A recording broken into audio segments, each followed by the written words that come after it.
भाग 2। रीना जितनी जल्दी हो सकता था अपने घर पहुंची। वहां उसने देखा कि हेलेन एक सोफे पर हताश बैठी हुई है। उनके चेहरे पर बहुत ही परेशानी वाले भाव थे।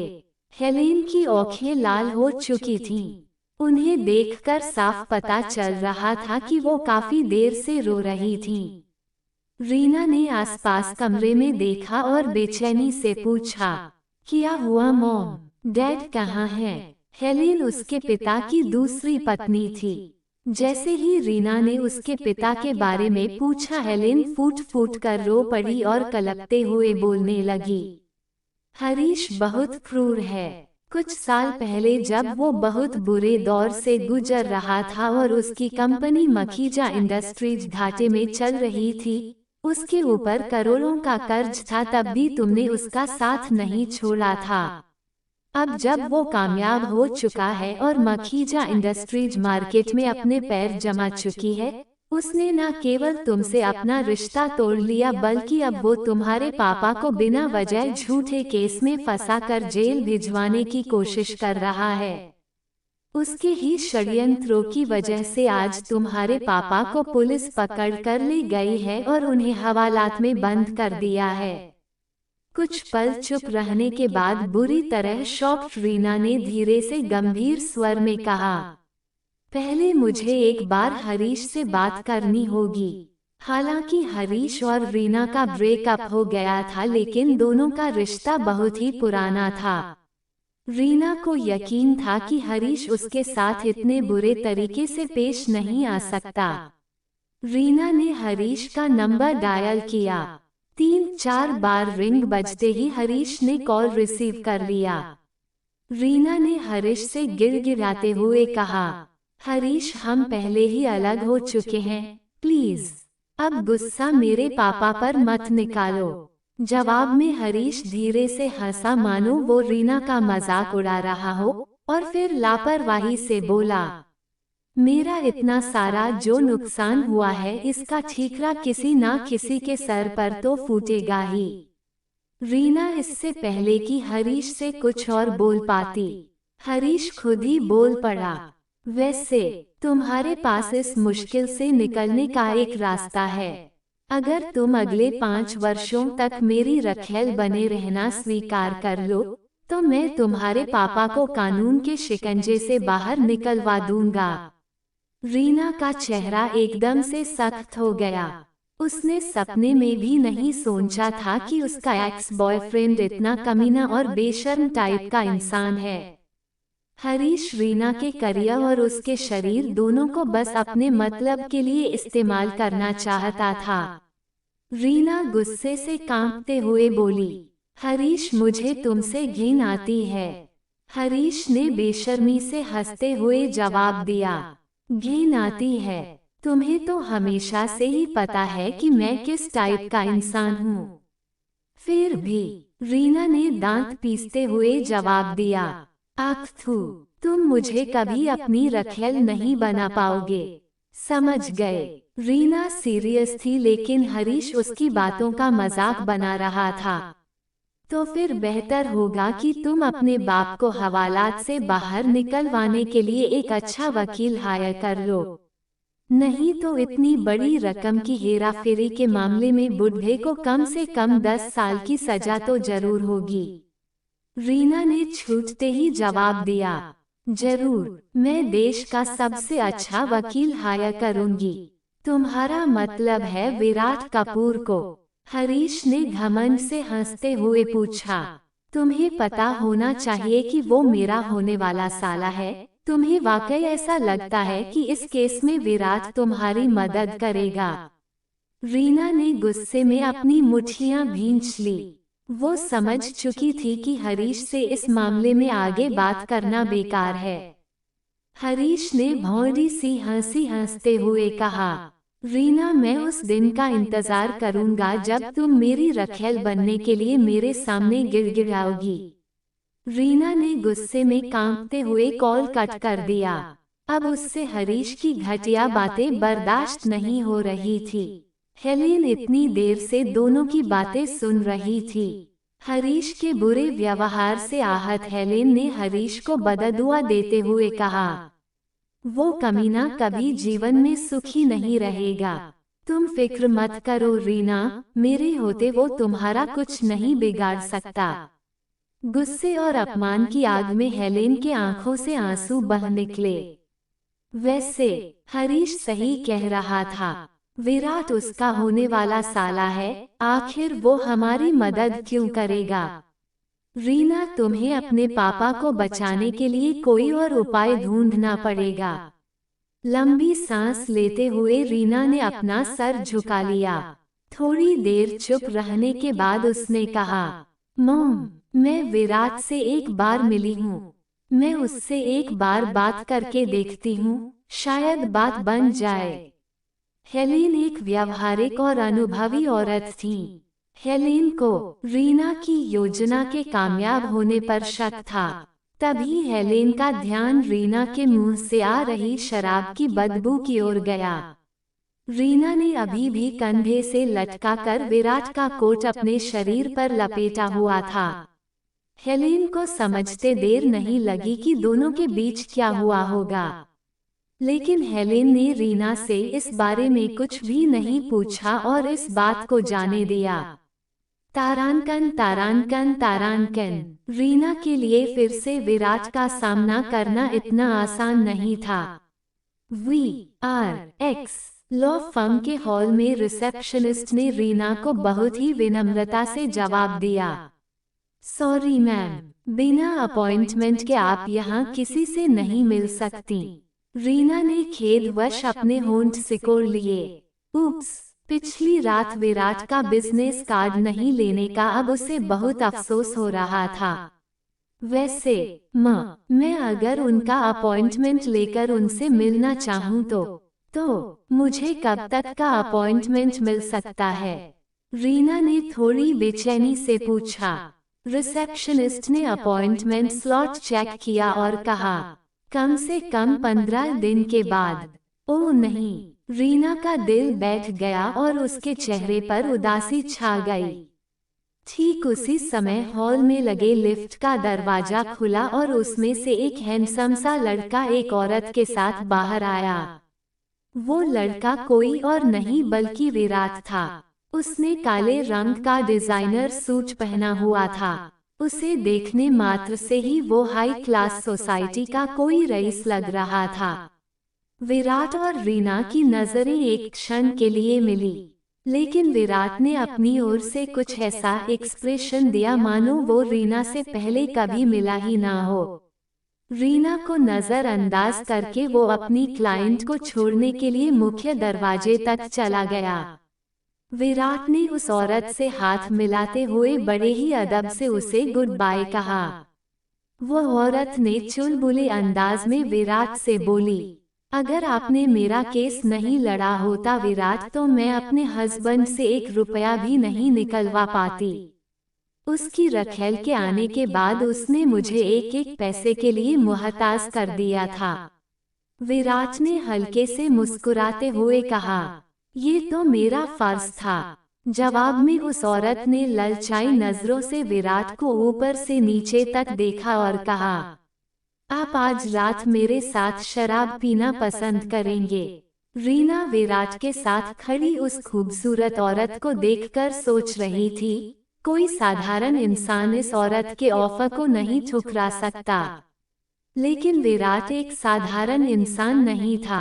विराट ने अपने रिस्ट वॉच पर एक नजर डाली और विनम्रता पूर्वक जवाब दिया, सॉरी मैम, आज रात मेरी एक बहुत जरूरी अपॉइंटमेंट है। वो औरत इतनी बेवकूफ नहीं थी। उसे समझते देर नहीं लगी कि विराट को उसमें कोई इंटरेस्ट नहीं है। वो सिर्फ सीधे सीधे ना कहने के बजाय उसके साथ रात नहीं गुजारने का बस एक बहाना बना रहा है। उस खूबसूरत औरत ने एक लंबी सांस लेते हुए विराट को गुड बाय कहा और अपनी कार में बैठकर वहां से चली गई। उस औरत के वहां से जाते ही विराट धड़धड़ाता हुआ फ्रंट डेस्क के पास आया और बिना लाग लपेट के रीना से पूछ बैठा, तुमने कल रात वाला अपना डिसीजन चेंज कर लिया? रीना ने झियाकते हुए एक पेपर बैग आगे किया और कहा, मैं आपका कोट वापस करने आई थी। विराट ने हाँ में सर हिलाते हुए पेपर बैग ले लिया। Thank you. कुछ और कहे बिना वो सीधा लिफ्ट की ओर आगे बढ़ गया। विराट को उसके पास से वापस जाता देखकर रीना मानो एक झटके से होश में आई और विराट से बात करने के लिए उसके पीछे झपटी। मिस्टर विराट, मुझे आपसे कुछ जरूरी बात। लिफ्ट का दरवाजा बंद ना हो इसके लिए विराट ने उसका स्विच दबा रखा था। रीना बिना किसी संकोच के विराट के पीछे पीछे लिफ्ट के अंदर दाखिल हो गई। रीना को ऐसी हरकत करता देख विराट अपनी आंखें सिकोड़कर उसे सवालिया निगाहों से घूरने लगा और अपनी शर्ट पर उभर आई सिलवटों को ठीक करते हुए साफ लफ्जों में बोला, मैं तुम्हारा केस नहीं लूंगा। रीना को समझ में आ गया कि विराट को उसके पिता के केस के बारे में पहले से ही पता है। रीना ने निराशा में अपना चेहरा नीचे करते हुए धीरे से पूछा, तुमसे हरीश ने कहा मेरा केस नहीं लेने के लिए? विराट ने लिफ्ट की दीवार पर लगे शीशे में रीना को देखते हुए कहा, नहीं, मैं अपने व्यक्तिगत मामलों को अपने काम के साथ मिक्स नहीं करता। रीना विराट की बात का मतलब समझ गई। अगर वो विराट के साथ रात गुजारना चाहती थी तो विराट इसके लिए तैयार था, लेकिन वैसे वो रीना की कोई सहायता करने के मूड में नहीं था। विराट के दिमाग में क्या चल रहा है ये जानकर रीना का चेहरा शर्म से लाल हो गया। हालांकि अभी भी विराट रीना को अपने साथ कोई रिलेशनशिप बनाने के लिए दबाव नहीं डाल रहा था। नो डाउट रीना खूबसूरत और आकर्षक थी, लेकिन विराट जैसे लड़के के लिए रीना का केवल खूबसूरत होना काफी नहीं था। वो किसी भी कीमत पर अपने वसूलों के साथ समझौता नहीं कर सकता था। ये भी सच था कि वर्किंग ओवर में किसी लड़की के साथ सोना विराट को बिल्कुल पसंद नहीं था। थोड़ी देर में ही लिफ्ट 28वें फ्लोर तक पहुंचकर रुक गई। विराट की सेक्रेटरी लिफ्ट के पास ही विराट के इंतजार में खड़ी थी। लिफ्ट का दरवाजा खुलते ही रीना को उसके साथ देखकर सेक्रेटरी चौंक गई, लेकिन उसने कोई प्रतिक्रिया नहीं दी। इतने वर्षों से विराट के साथ काम करते करते उसे यह समझ में आ गया था कि विराट के आगे पीछे खूबसूरत लड़कियों का मंडराना बहुत ही सामान्य सी बात है। सर, आपकी क्लाइंट आ गई हैं। सेक्रेटरी ने विराट से बहुत ही प्रोफेशनल अंदाज में कहा। जवाब में विराट ने रीना का दिया हुआ पेपर बैग उस सेक्रेटरी की ओर उछाल दिया। इसे ड्राई क्लीनर के पास भेज दो।